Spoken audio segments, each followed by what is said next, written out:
갑자기 작년부터 자연의 탄소 흡수 능력이 예전 같지 않다. 그래서 이제까지 기후 모델, 이제 전체적으로 시뮬레이션 하는 모델을 쓰는데 이때까지 고려 안 했던 것들이 뭔가 들어간 것 같다라고 지금 얘기를 하거든요. 그렇다면 이거는 이제 진짜 재앙인 거죠. 만약에 그렇다면 사실 희망이 별로 없어요. 그래서 그런 부분에 관련되는 연구 개발은 굉장히 지원을 많이 할 거다. 어떻게 보면 되게 어렵지만 그런 걸 동시에 할 수 있는 사람에게는 굉장히 기회가 될 수 있는 거죠. 다 할 수 있는 그런 인재를 앞으로 요구하게 될 겁니다. 앞으로는 아마 둘 중에 하나가 될 거예요. 하나는 인공지능의 노예로 살 거냐, 아니면 노예로 부리면 살 거냐. 굉장히 큰 변화를 일으킬 거예요. 그러니까 그거는 우리가 인문학적인 소양이라든가 이런 게 어떻게 형성되어 있느냐에 따라서 AI를 노예로 부릴 수 있는 사람이 될 수 있다는 거죠. 최근 발표된 기후 관련 연구에서 충격적인 사실이 있다고요?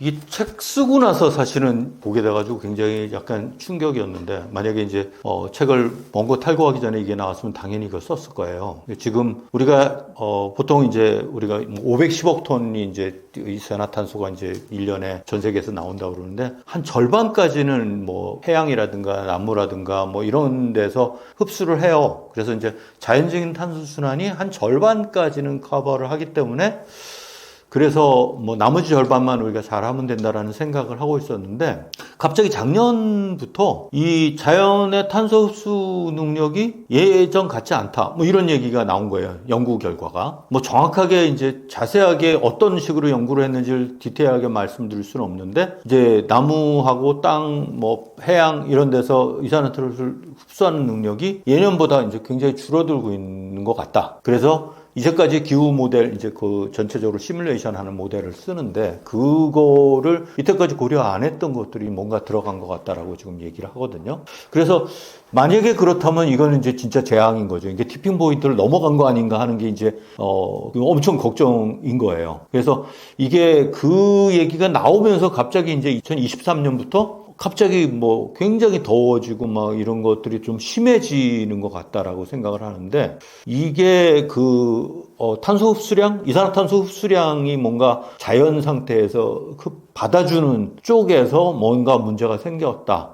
열대우림 이런 데서도 적게 들어가고, 바다도 그렇고, 그래서 이게 과연 정말로 그런지, 이게 계속 지속이 될 건지 아니면 일시적인 현상인지는 아직 밝혀지진 않았는데, 이게 제일 충격적이에요. 만약에 그렇다면 사실 희망이 별로 없어요. 이게 자연이 받아주기 때문에, 우리가 자연이 받아준다는 전제하에서 이거를 어느 정도까지 이렇게 낮추면 자연의 그 순환하는 힘과 인간의 노력이 두 개의 시너지 효과를 내가지고 뭔가 좀 그래도 해결책이 나오지 않을까 하는 게 저희 기대인데, 만약에 그 전제가 틀렸다면 희망이 없는 거죠. 그러니까 그게 지금 이제 일부에서 그런 특정 결과를 보고 이렇게 해석을 한 건데, 이게 정말로 이제 그 데이터가 다 나올 때쯤에서는 한 5년, 10년 걸릴 텐데, 그때는 이제 이미 이제 완전히 이제 떨어질 넘어간 상황이니까 이게 떨어질 일만 남은 거죠, 그냥.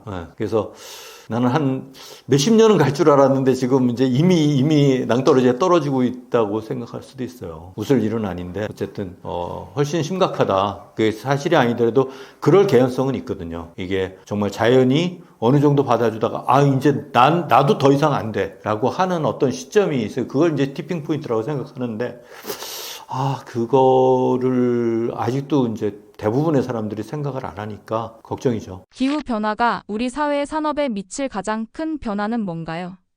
기후 변화가 사실 나쁜 면만 뭐 있는 건 아니죠. 원래 이제 뭐 그때 누가 농담으로 러시아는 시베리아가 다 농토가 돼가지고 되게 행복해하고 있다라는 얘기를 하는 것처럼, 사실은 지역에 따라서 그렇게 바뀌는 거죠.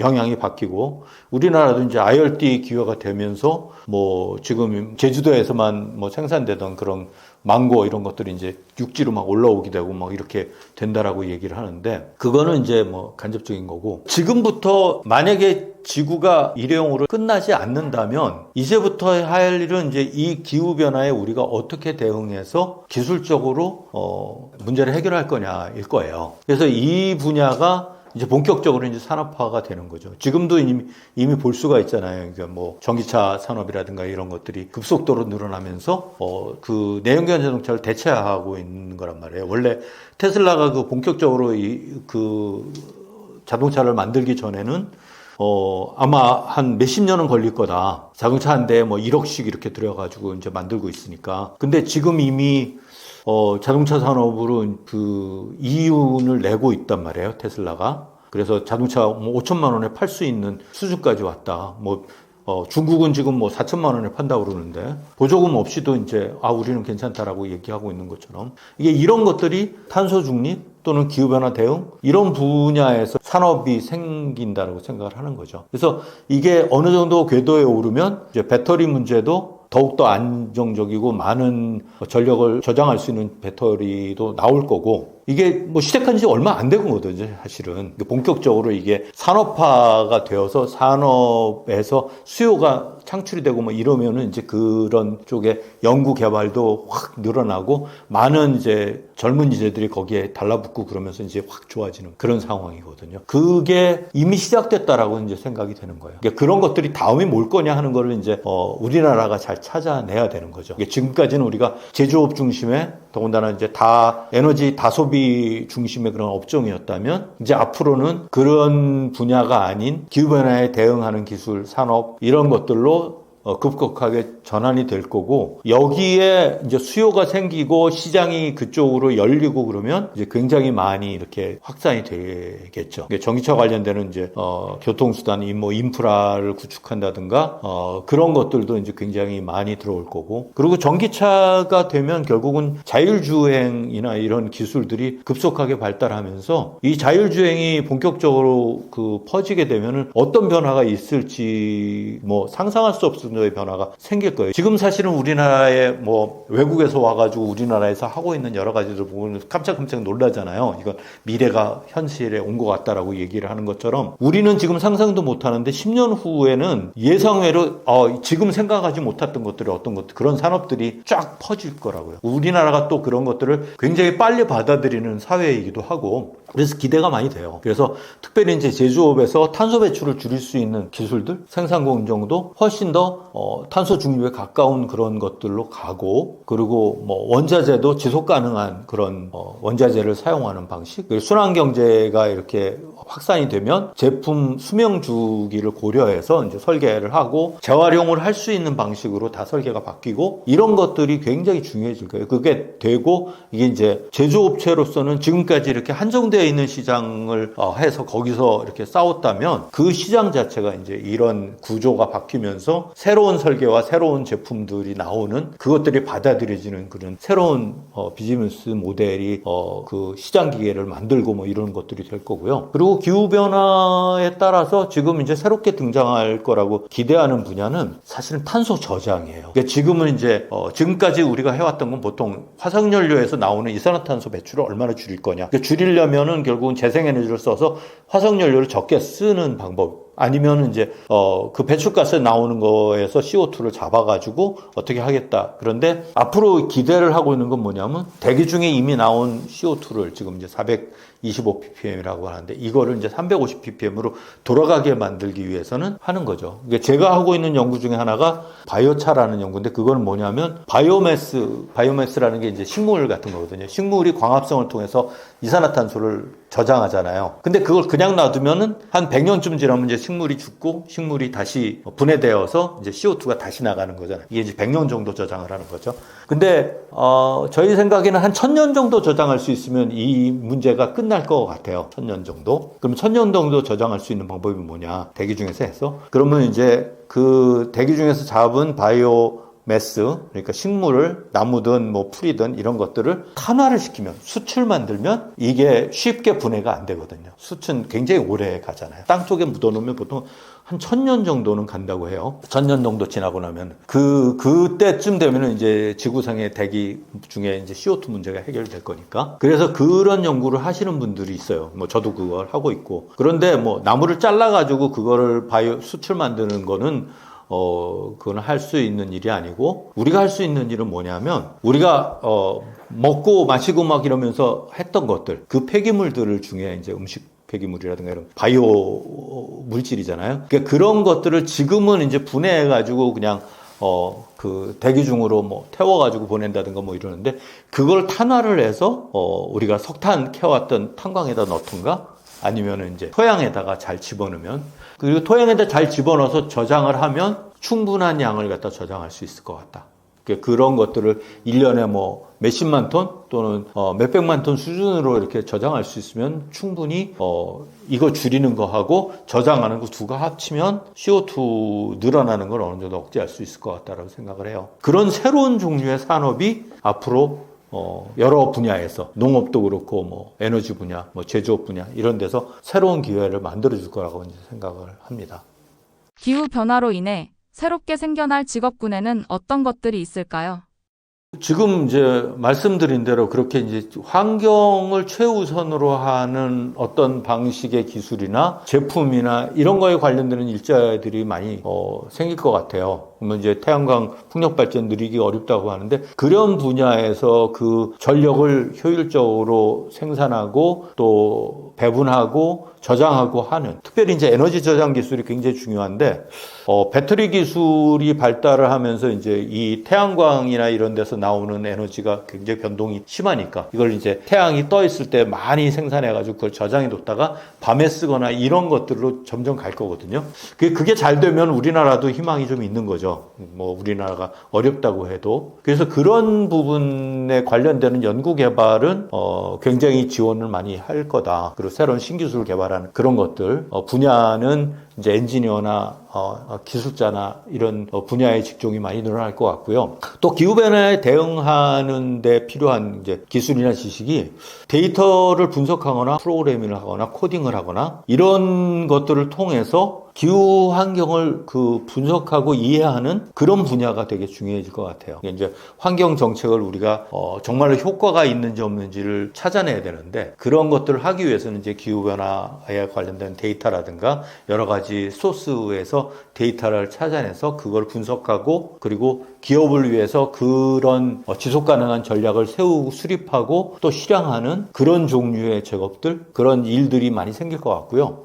또 농업 분야에서도 그 농업기술 전문가가 기후변화에 더 대응할 수 있는 혁신 기술을 적용해서 생산성 높이고 또 탄소 배출도 줄이는 그런 역할을 하는 그러니까 똑같은 일을 하지만 이제 환경이나 기후에 좀 더 포커스가 된 그런 식으로 바뀔 거고요. 그러니까 이제 이거를 농업기술도 이해해야 되지만 동시에 기후변화나 그런 기후위기에 대한 이해가 굉장히 있어야 되는 거죠. 그리고 기업이 이제 점점 기업에 대해서 지속 가능한 경영, ESG라고 하는데 그런 경영을 할 수 있도록 만들어주는 게 굉장히 중요하죠. 그러니까 지금 이미 이제 앞서가는 기업들은 다 그런 것들을 적용해서 세계 글로벌 기업들은 다 이제 시작을 구글이나 뭐 애플이나 이런 데 다 하잖아요. 우리나라도 이제 좀 더 적극적으로 그런 분야로 확장이 될 거고 그러면 이제 그런 일을 이해하고 할 수 있는 환경규제 전문가라든가 법 전문가라든가 이런 사람들이 과학적인 데이터도 이해하는 양쪽을 다 할 수 있는 문과, 이과 다 할 수 있는 그런 사람들이 앞으로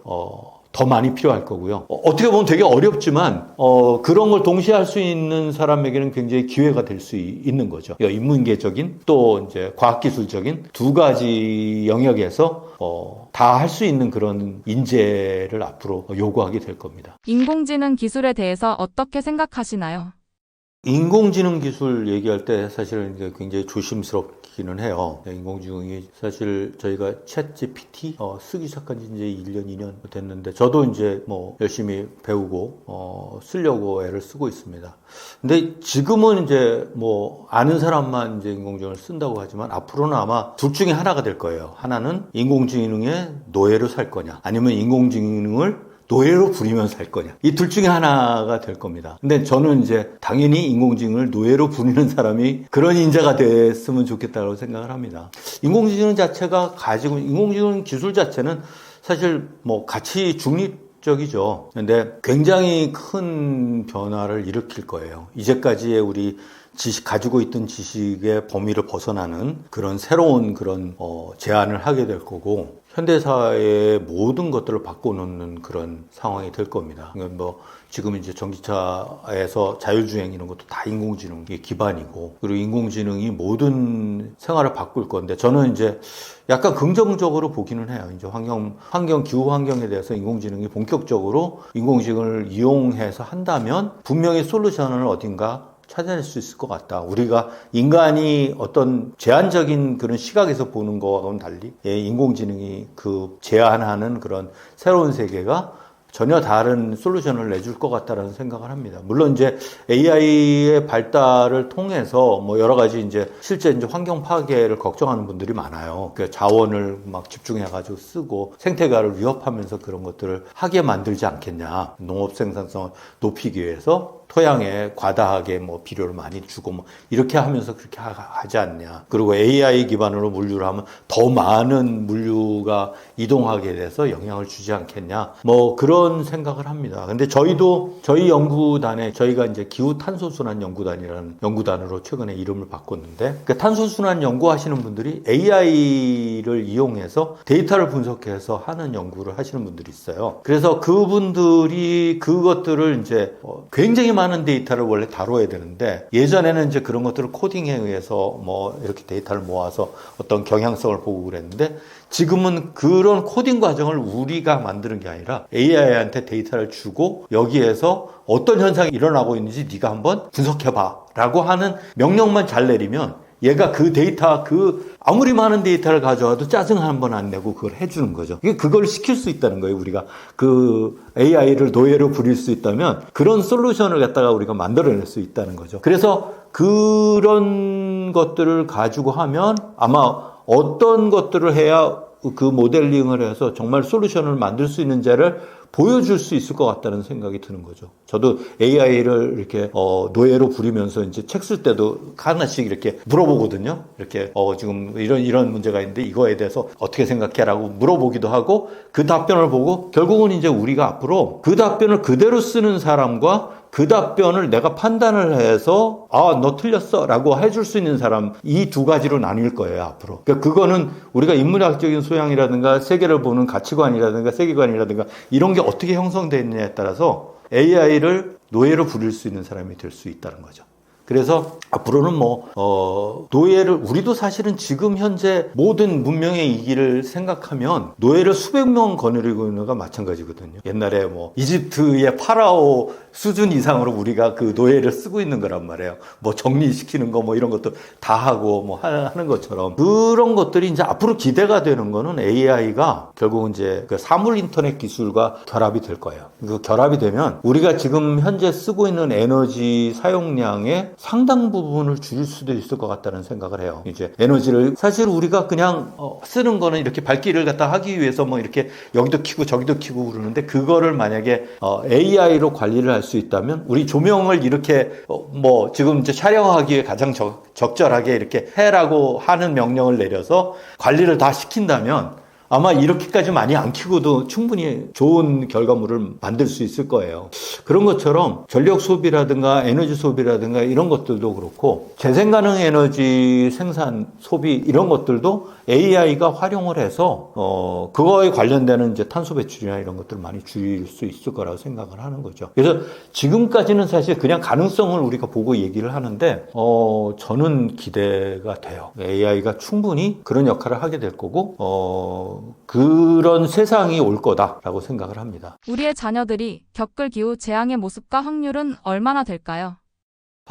제가 최근에 이제 교회에서 이제 그 환경 세미나를 하면서 그런 얘기가 나왔었어요. 이제 그 중에 이제 질문자 한 분이 저한테 그러더라고요. 이게 우리가 그 미래 세대, 우리 자녀를 사랑한다고 하면서 우리는 그 자녀에게 지금 거의 망가진 지구를 남기고 간다면 그게 진짜 사랑하는 거냐. 그 사랑하는 자녀에게 진짜 그렇게 만들어 놓고 넘겨줄 수밖에 없는 거냐는 얘기를 하더라고요. 거기에 저는 상당히 충격을 받았고, 제가 환경을 하는 사람 입장에서 특히 더 우리가 최소한 우리가 받았던 지구를 그대로 뭐 더 좋게는 못 만들더라도 그대로 넘겨주는 정도는 해야 되지 않냐라는 생각이 듭니다. 그러니까 지금 이제 대부분의 미래 세대에 대해서 이제 걱정도 많고, 그 자녀들이 그런 정말로 행복한 삶을 살지 못하게 되는 그런 상황이라면, 그런 환경에서 자녀들에게 그런 부담을 주고 싶지 않다는 생각을 많이들 할 거예요. 기후재앙 그 자체도 사실 걱정이고요. 또 기후변화 영향이 뭐 지금도 뭐 우리가 심각하다고 느끼는 것처럼 그 앞으로 20년, 30년 후에 그런 극단적인 기후 현상이 더 빈도도 많아지고 더 강도도 세지고 할 텐데, 이런 상태에서 미래 세대가 어떻게 살아갈 거냐 정말 걱정된다라고 생각이 되거든요. 근데 분명히 큰 영향을 미칠 거예요. 자연재해도 커지고 식량 안보, 뭐 농업 생산성. 그래서 결국은 이제 그런 과제들을 떠안고, 우리나라 같으면 지금 이제 출산율도 낮아져가지고 미래 세대가 전부 다 그걸 감당을 해야 될 텐데, 이게 과연 감당을 할 수 있을까 하는 걱정이 됩니다.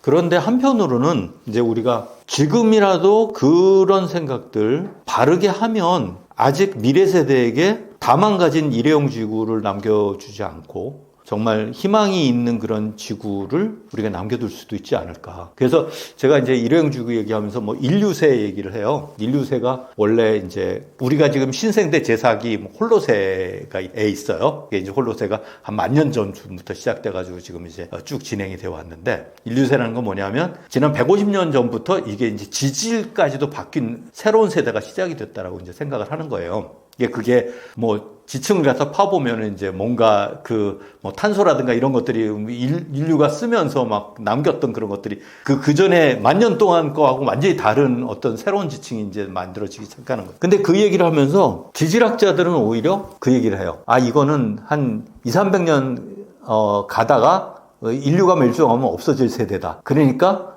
이거는 홀로세의 하나의 이벤트로서 한 몇백 년 정도만 나오는 거다. 그 뒤에는 인류가 멸종할 수 있으니까 인류세라고 새로 이름을 붙이는 건 적당하지 않다라고 얘기를 해요. 근데 저는 인류세가 되지도 않을까. 인류세가 제대로 이제 평가를 받으려면 사실은 10,000년 정도는 가야 돼요. 10,000년 정도 간다는 얘기는 뭐냐면 지금의 이 어려운 걸 어떻게든 해결하고 지금부터 한 150년 전부터 시작해가지고 새로운 지질 시대가 시작이 되고, 그러고 나서 이제 10,000년을 갔다는 거죠. 10,000년을 가면서 지금까지 했던 그런 방식의 인류의 삶이 아니라 지구와 생태계와 공존하는 인류가 여기서 살아가게 된다는 게 전제인 거죠. 그러니까 앞으로 10,000년 동안. 저는 뭐 100년 남짓 이제 살겠지만 앞으로 이제 수백 세대, 수천 세대가 살아가면서 이제 10,000년 정도 지나는 때까지 이 문제를 해결하고 가게 될 것 같다라고 저는 기대를 해요. 그래서 미래 세대가 물론 해결해야 되는 문제가 되게 심각할 거예요. 예를 들어서 지금 얘기하는 이제 기후 변화에 대한 그런 뭐 굉장히 어려움, 기상 현상이라든가.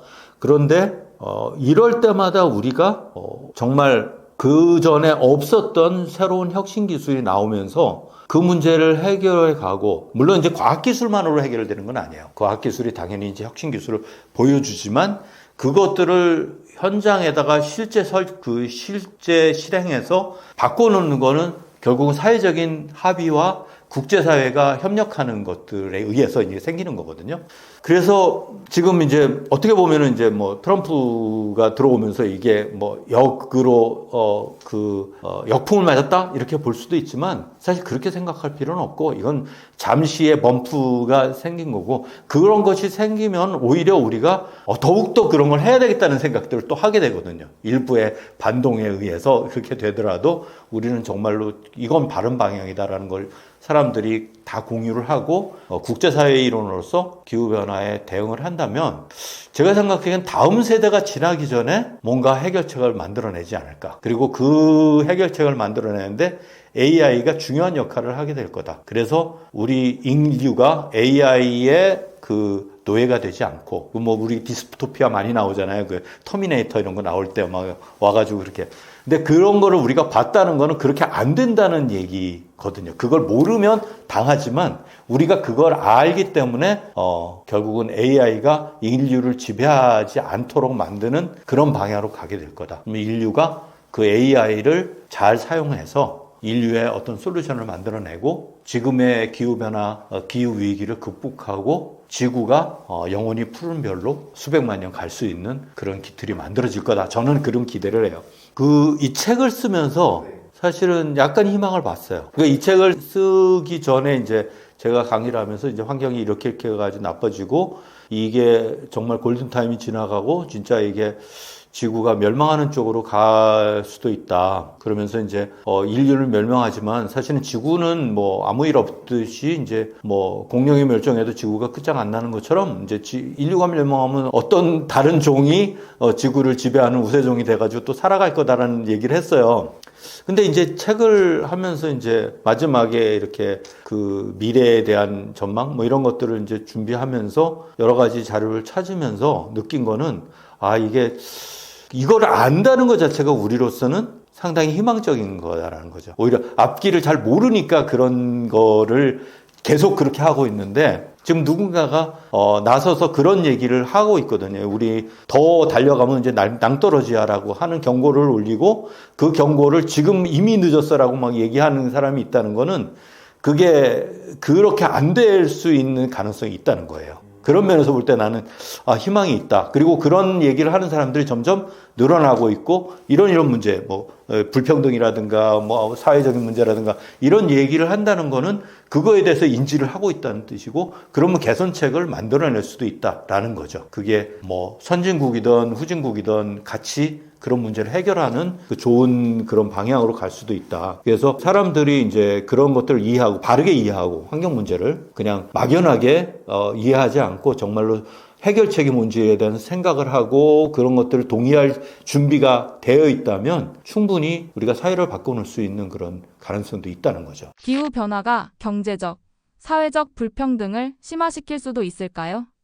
지금 이제 저희도 그 기후변화 그 관련되는 연구하는 사람, 특별히 이제 단순히 과학기술이 아니라 이제 기후변화가 사회적으로 미치는 영향, 국제적으로 미치는 영향, 이런 것들 연구하는 그런 데가 있어요. 제가 몇 년 전에 이제 파견 가서 근무했던 데가 국가녹색기술연구소라고 해가지고 이제 거기 있는데 거기 가면은 이제 정책 관련되는 이제 연구를 해요. 기후변화나 이런 거에 대응을 어떻게 할 거냐. 거기서 그 얘기하는 게 주로 이제 경제사회적 불평등이 특별히 이제 기후변화가 심해질수록 우리 사회에서도 저소득층이나 더 열악한 그런 환경에 있는 사람들이 훨씬 더 영향을 크게 받는다라는 얘기를 하고 그러니까 이제 기상에 의해서 재난이 일어난다거나 그러면 사회적 취약계층에 영향을 굉장히 많이 미치거든요. 이제 그런 것이 되었을 때 어느 정도 그 소득이 있거나 경제적 여유가 있으면 피해를 복구하거나 안전한 지역으로 이주를 하거나 이렇게 되는데 결국 그럴 만한 여유가 없는 사람들은 결국 그거에 의해서 굉장히 오랫동안 그런 나쁜 조건에서 이제 살게 되는 거죠. 그러니까 국제적으로도 그런 이제 그 기상 홍수 피해나 가뭄이나 이런 것들이 왔을 때 피할 수 있는 사람은 다 피하고 피할 수 없는 사람만 거기 남아가지고 그 어려움을 다 몸으로 다 겪어야 되는 상황이 되는 거죠.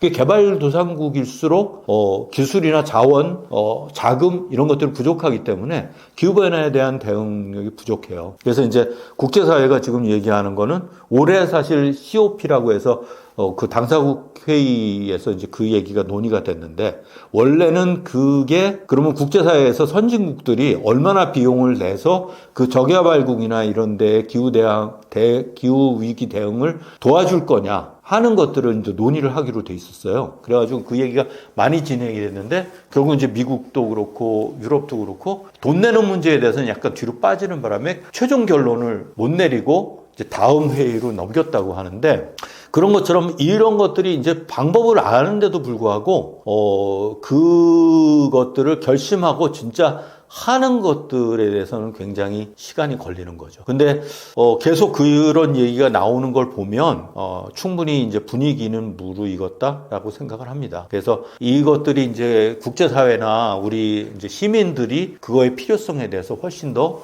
적극적으로 이렇게 받아들이기 시작하면 우리나라도 이제 환경 선진국으로서 좀 적극적인 활동을 해야 되고 그런 것들을 리드해가는 역할을 좀 했으면 좋겠습니다. 앞으로의 세대에게는 사실 지금까지 우리가 해왔던 것 너무나 미안한 상황이에요. 앞으로 우리가 미래 세대, 우리 자녀 세대에게 조금이라도 나은 환경을 물려주려면 지금 현 세대가 이 문제를 해결하기 위해서 힘을 합쳐야 된다. 그래서 기후 위기 문제를 해결하고 지속 가능한 발전들을 하기 위해서 결국 이제 기후 변화 또는 환경 문제에 대해서 좀 더 바르게 이해를 하고 그 이해한 거를 바탕으로 해서 정부의 바른 정책을 낼 수 있도록 지지를 하고 그런 얘기를 많이 하는 정치인이나 정당들을 좀 더 서포트를 하고 지금같이 쓰잘데없는 그런 얘기로 뭐 정쟁을 계속하는 거 더 이상 그런 데를 지지해 주지 말고 그리고 나서 우리가 해야 될 건 결국은 이제 시장이 바뀔 수밖에 없거든요. 그러니까 기업이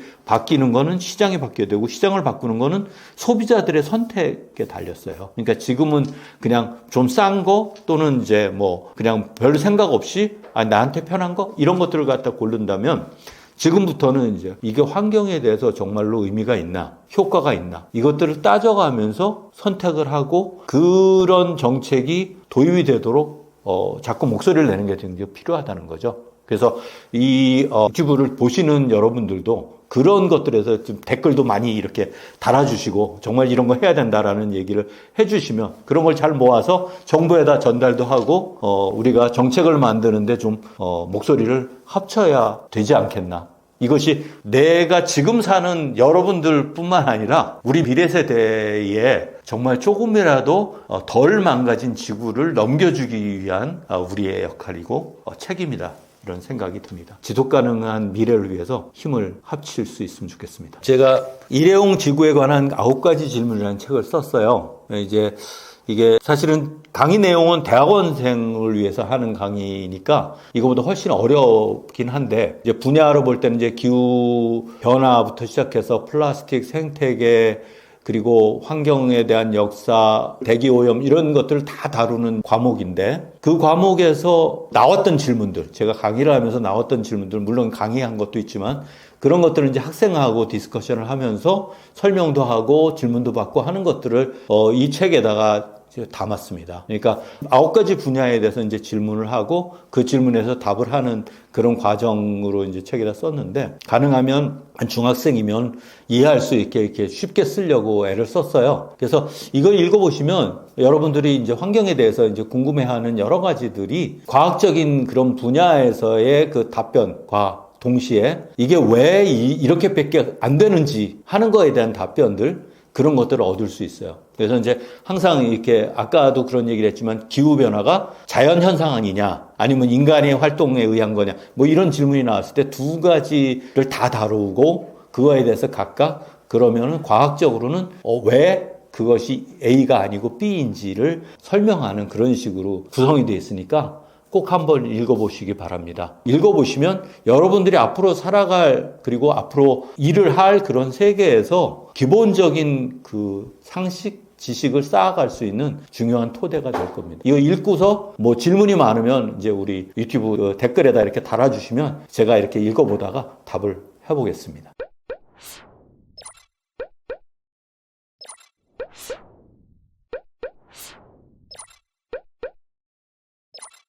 you